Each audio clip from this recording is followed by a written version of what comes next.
Welcome to the Leading Conversations podcast, sponsored by the Excel Leadership Network. On each episode, JD Pairing will have conversations with church planting pastors and leaders from around the country. You can learn more about how to connect with Excel at the end of this podcast. Let's join JD now and listen in on this leading conversation.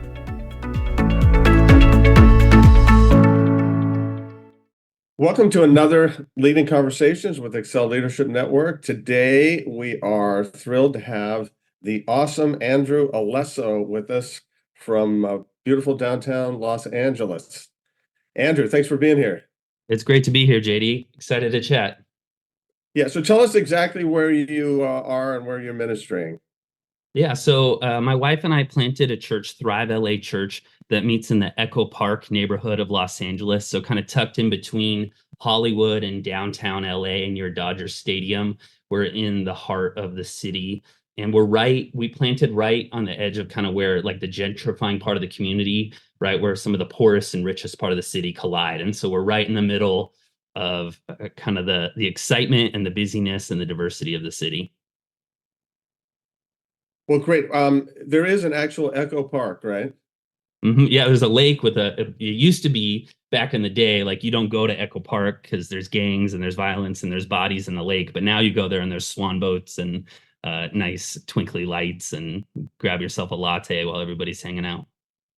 I was just there like 2 or 3 weeks ago, not on purpose, accidentally, or Google Maps was getting me out of the traffic and I pulled up and, there's Echo Park. So it's gorgeous. You have this view of downtown and it's nice. I always say I'd rather be in traffic in LA with the palm trees than with no traffic somewhere else. That's probably true. Hey, Andrew, tell us your story. Tell us growing up how you came to Christ. Absolutely. So I didn't grow up in a Christian home, but we dabbled in religion and spirituality, tried some different things. So I went to church maybe a couple of times when I was in elementary school. And I always remember thinking, this is a safe place. This is a good place. And for whatever reason, I didn't want to go to kids' church. I always wanted to go to quote unquote big church and go sit in because there was just something about it that really always resonated with me. But I grew up with quite a bit of trauma and like instability. I went to 15 different schools in my home. There was like violence and addiction. I experienced some homelessness and things like that. And so we were kind of all over the place. And church was one of those places that was, it was a safe place. And then in my junior high years, I moved out to the high desert, Lancaster, California. And I started to kind of be at a crossroads in my life. I'd always gotten into a lot of trouble. I was always kind of like getting into fights at school. And I was in a time in my life where I was starting to experience more just difficulty in my personal relationships. And I was suicidal and depressed. And one day I remember I was by myself at school. There was like, for whatever reason, it was like one of those jogathon days. And we were out on the grass for like 2 hours or something hanging out. But I had cursed out my friends and told them I hated them. And I was sitting by myself. And this guy, this sort of hippie stoner friend comes up to me and is like, "How you doing, man?" And I was just, "Get the F away from me. I don't want to talk to you." And he goes, and I remember like his tone of voice. He was like, "Jesus loves you, dude." And I just remember being like, "Ah, oh, damn, like how do I get this to stop?" And this other kid walks up and goes, "What are you talking about?" And the guy goes, "Jesus, man." And I just remember I was like, I do not want to be here. I'm literally like, I'm going to go kill myself. And this third kid who walks up, he looks at me and he goes, "Man, I love Jesus. Do you know that Jesus loves you so much?" And it just sort of kind of hit me. But then I thought about I kind of like cooled down, like I got like control of my emotions, but I was still in the trauma. And about another year and a half went by and I was in high school. And like some of my friends started getting into trouble and kicked out of school and things like that. And I ended up almost joining a gang. And I showed up to like a fight where there were two gangs and like people had weapons. And I just remember being like, "Oh, I need to go to church." And so I went and I found that guy who had told me Jesus loves me. And I told him I wanted to be friends with him. And I asked if we could go to church. And so I started attending a church youth group. in Lancaster, California, Central Christian Church, where I showed up to a youth group and back then it was like kind of the like punk early days of emo, and like the band people, like some of them had mohawks and tattoos and they were wearing chucks, and it was this space where I felt like I could be myself, and like I was accepted for who I was, and I heard about the love of Jesus. And I just remember thinking, I went all my life not knowing how much God loves me. And when I experienced it, and not only that, but I experienced the safety of church, I experienced the love of the community, I experienced um, like looking at people and being like, oh my goodness, like your life is healthy and your families are healthy and you all get along and you resolve conflict and you know what you're doing in life. And it was so attractive to me that I wanted to be a part of it. And I couldn't imagine the idea that there were other people like me who were missing out on this because they'd never been offered this kind of good news. And so from the beginning, it was almost like day one, I experienced this call to ministry where I was just like, this is incredible. I've got to have this, and everybody else has to have it too. But part of my coping mechanism to all the trauma that I'd been through was that I was very self-righteous. Like I wanted to make something of myself. I wanted to be different. And so I was also really attracted to like the rules and the harshness that could sometimes happen in religious environments. And so I went through sort of a zealot phase. And I read the Bible cover to cover. That like my junior year of high school, I was baptized. I started preaching on campus. Like we'd have like 50 kids in like a Bible class, or like a Bible study at lunch on campus. And Hmm. I was just all in, like 2 feet in deep. Wow, but you were a little self-righteous, huh? Yeah, more than a little, but yeah. Yeah. And so my early days, I was pretty fiery, I guess you could say. That's not the Andrew I think I know, so that's interesting. So how did you get out of that phase then? Uh, that's a good question. I'm still working on that. I think in my, what was really interesting is um, it was a long time to really let the grace of God like seep in like at that deeper level, because I think I understood, oh, I can't punch people anymore. I can't scream at people anymore. Like you know, um I can't be who I used to be. And a lot of my like those more intense expressions of my like anarchist junior high energy kind of tamed. But I still had this sort of anger inside that I don't think I really dealt with until I had kids. But I just sort of learned how to like how to smile and how to get along and how to not say dumb things that get you in trouble. And but I don't think I really dealt with it until maybe like 4 or 5 years ago. Wow, that's remarkable. Let me just ask you, how did having kids help you deal with anger? Well, so everybody's story is different. I've been really fortunate. I married the greatest human being on earth. My wife, Katie, she's just like a saint. She grew up, she has like the complete opposite story of mine.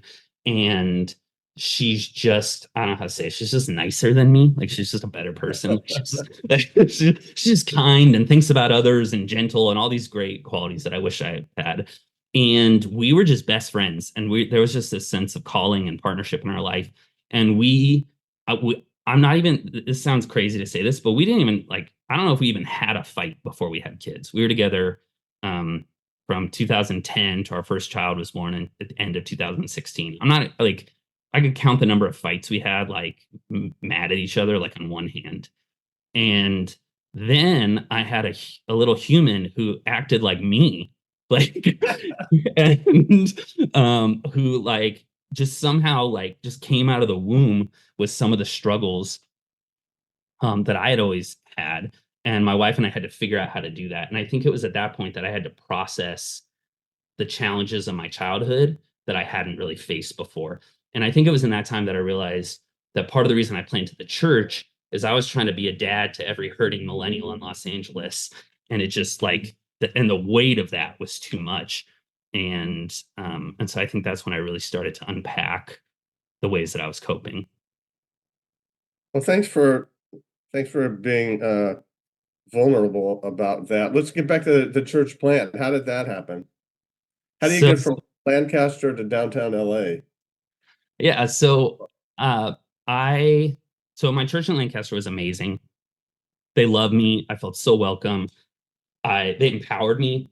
So like I was there and I remember at like 17 feeling this call to ministry, and they just believed in me. They gave me opportunities, they trained me, they brought me on staff, they brought me from youth pastor to like head of equipping for the church, and like they ordained me. Like it was this amazing, incredible experience. Um, but the longer I was there, the more disconnected I felt from the reason I went into ministry. And it wasn't the church's fault. Like I went through a phase where like, because I hadn't dealt with my anger, like where maybe I thought it was my boss's fault, but it was never their fault. But it was just that over time, I was spending more and more time with Christians and more time with people who had like grown up in a Christian environment, and more people who were like maybe a little bit more socioeconomically better off and things like that. And I felt a little bit less connected to going and visiting my mom in rehab in East Hollywood, and a little bit more disconnected from like Katie and I. The first time we ever spent time together was like passing out tacos at Skid Row and in downtown LA.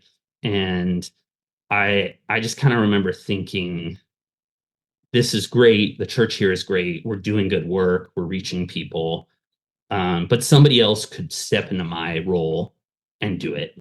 But the people who are the doubters, the people who didn't see themselves in church, the people in an urban context where church is hard and the ROI isn't there because church in the city is expensive, and like reaching something other than suburban middle class families, which is just not something that the church has done a great job of over the last 30 years or however long in the United States. And so it began to be kind of this call back to the city and back to community, that I just felt like, where's the space for them?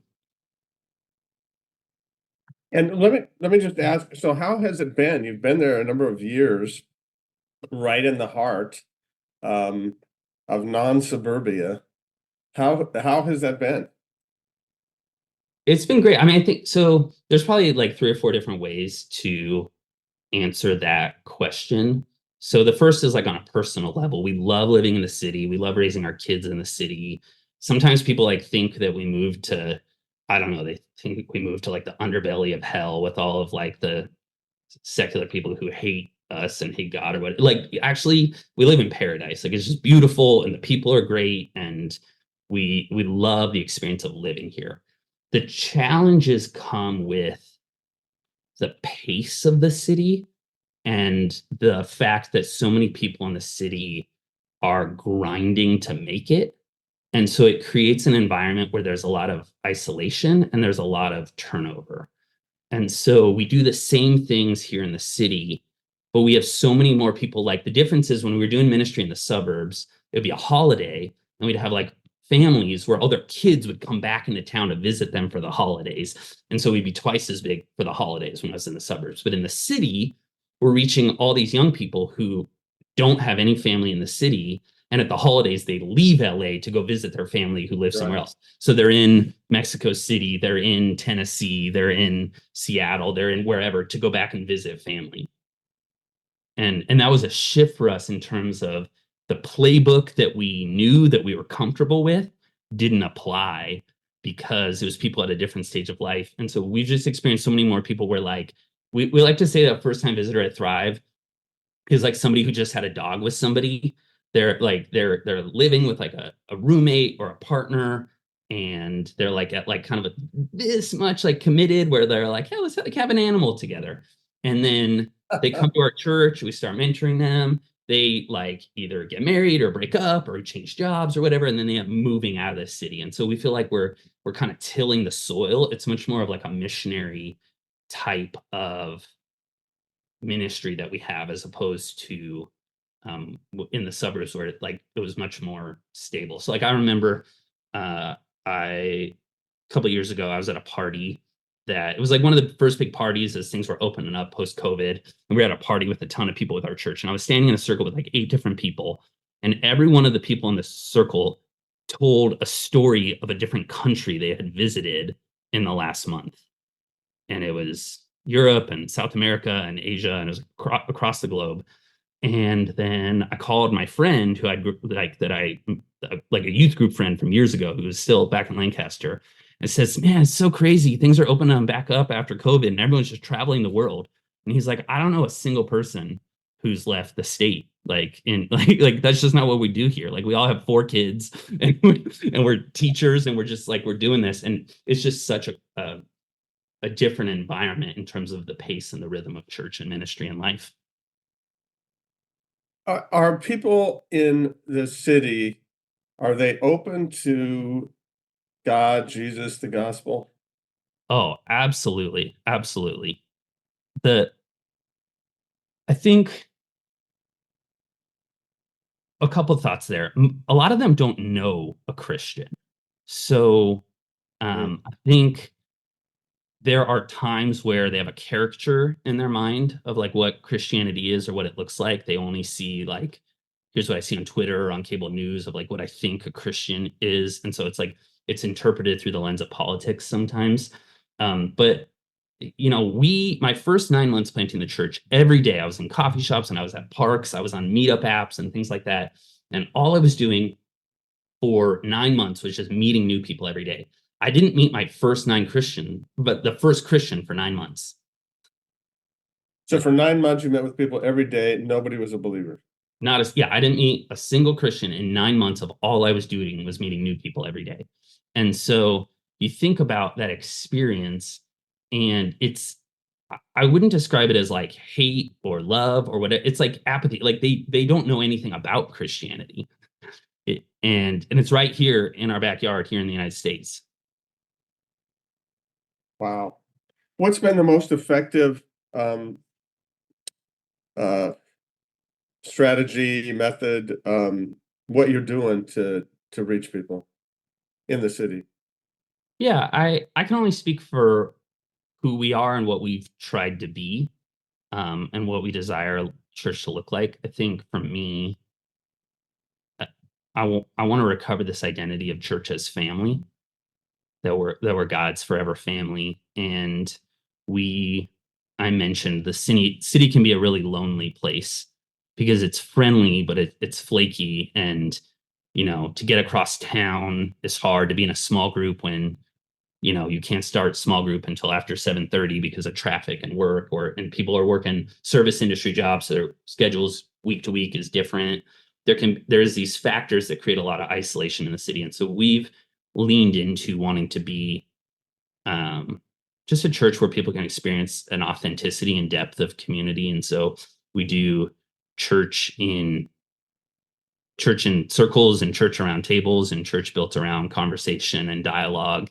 And for some people who've grown up in church and they have an affection for a certain way of being and doing church, that maybe doesn't always land with them. But for somebody who is looking for a place to be fully known and fully loved, we've seen that really resonate with people. That's that's great. That's really good. And let me ask this: when you go into a mission field like that, where there's loneliness, where you're kind of on your own, how are you guys staying rejuvenated? How are you guys thriving personally in the midst of all of that? Yeah, that's a good question. I mean, there's been different stages, right? So we moved to the city 7 years ago, and so I think in the beginning we were sprinting, and it was like, how do we build momentum? How do we build a core team? How do we create as much energy to go big and go hard and create something that's going to be sustainable and pay all the bills? And we sprinted like that right into COVID. And we became self-sustaining as a church in January 2020, and then COVID hit. And And it hit you guys really hard. yeah, it was like, got a call on a Thursday, you can't meet this Sunday ever again, at our location. And the city, I mean, it was just different. I don't want to get into all of the COVID stuff, but like it's just different in the city because like more people were dying. Like everyone's just on top of Yeah. each other. They're working city industry jobs. Like everybody knew somebody who was dying. And it was just our people they wouldn't gather, they wouldn't do anything. And it was different than in places where things were more spread out and people had more wealth. And so we were online only for 18 months. And I can't even tell you how many times I wanted to quit during that 18 months. And um, coming out of it, we felt like we had to plant the church all over again.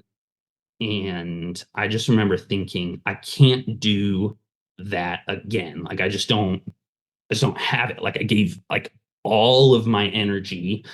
And when I did it the first time, like, I had like a newborn baby, but now we're 7 years in, Katie and I have 3 kids. And so I just like, it was just the second time I was just like, I don't know if I have it in me to do it again, but if I'm going to do it again, it has to look different. And I remember I had a board member who just said to me the most life-giving words I've heard in my whole life, which was just, he said that the best thing you can give your church is to be healthy. Like, if they, like, what your church needs is a healthy pastor who has a healthy life with Jesus, a healthy life at home. And when you show up to spaces, you're spiritually vibrant in those spaces. And so I think the second time around, it was much less focused on momentum and goals and strategies and stuff that we're still doing, like we still have a plan, but it was just the emphasis shifted for me of like, I want to be here for the next 40 years. I can't make it at the pace I was running before. And so when we started, I didn't have any family in the city. Now, all my brothers and sisters are local. Our kids are in school together. We're doing life together. Like, I've started prioritizing relationships that help me to show up as a good pastor. And it's made a world of a difference. Well, that's wonderful. Thank you for that. That's very helpful. Hey, let me ask you just one last question. That's give us a leadership tip as somebody who's been at it for a while. What's your leadership tip for those of us who are listening? Yeah, so my leadership is connected to what I was just talking about, which is, so over the last couple of years, we started a prayer group for pastors here in our community where we get together regularly and just pray together for each other. And, I'm privileged to get to spend time with a lot of other planters and pastors, just kind of in passing in life. And I think one of the things I'm realizing is that pastors are hurting, and that our people are hurting. I think, I alluded to earlier, like in my early years of ministry, a lot of my preaching was, here's a practical tip to do better. And with a little bit of grace of God and forgiveness thrown in. But I think just one of the things I'm realizing is just how much people are hurting under the surface and how many challenges people are facing. And I think one of the things I'm realizing is how much that's true of our leaders, how much that's true of our pastors, of our elders. And like, I've just realized, I think my eyes have been opened in the last couple of years, like just how much our elders need me to pastor, like, and our board members need me to pastor them, just how much my ministry leaders need me to like care for their soul and not just their skills. And just how much like my other pastors in my community, it's not that they think they're competing with me or they want to do better with me. Like, they're just trying to survive and keep their head above water. And I think one of my leadership tips connected to my own journey to like being healthy and sustainable in ministry for the long haul is that we as pastors and ministry leaders, we need each other, and not need each other just in the sense of we have to learn from each other, but like we need to hold each other up. And I've been thinking about the picture of Moses and Aaron, where like Moses can't hold his arms up, for the miracle that God wants to do. And so he needs those brothers and sisters, Aaron and Miriam, to come and hold his arms up. And if we think we don't need people to hold our arms up, we're not going to make it in ministry. But also we have to have eyes for how the people around us need their arms held up. That's great. Really good reminder on that. Thank you for that. Hey, thanks for your time, Andrew. Thanks for going into a hard area. I have family, I have roots right where you are. Thanks for going into Los Angeles. And keep up the good work. Hang in there. Take care of yourself. Take care of Katie and those kids too. Awesome. Thanks for having me. God bless. Thanks for joining the Leading Conversations podcast. We hope that you found it both helpful and encouraging. At Excel Leadership Network, our focus is on the church planter rather than the church. If you'd like to find out more about us, visit our webpage at excelnetwork.org. Don't forget to subscribe to this podcast so you don't miss any future episodes. See you next time with another leading conversation.